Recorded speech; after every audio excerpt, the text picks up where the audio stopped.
जी नाज़रीन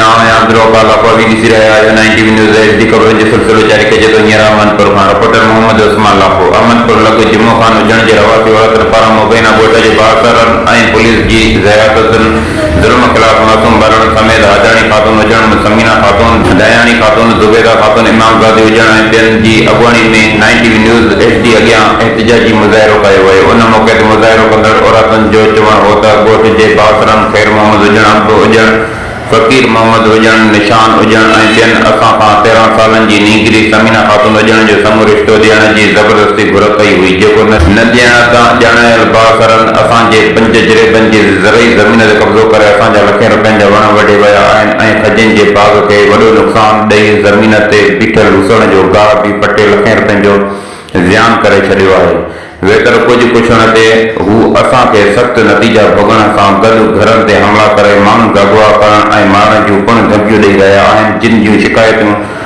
इलाइक़े जे चङनि मुड़ुसनि ऐं बिरादरीअ जे मौजूद शख़्सियतुनि खे ॾियण सां अब्दुर रहमान उनर थाणे ते पुलिस वटि बि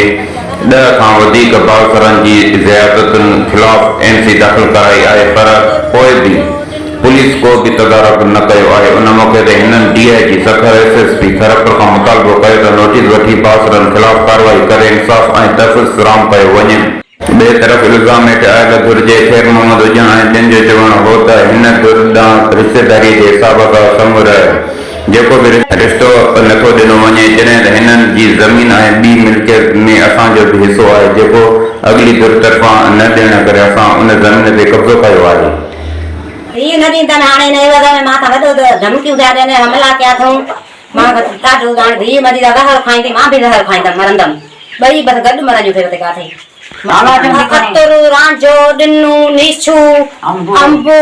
खैरो हर नी माते हमलो के आगे गाड़ी न ट्रेओ दी मना इंसाफ खपे हां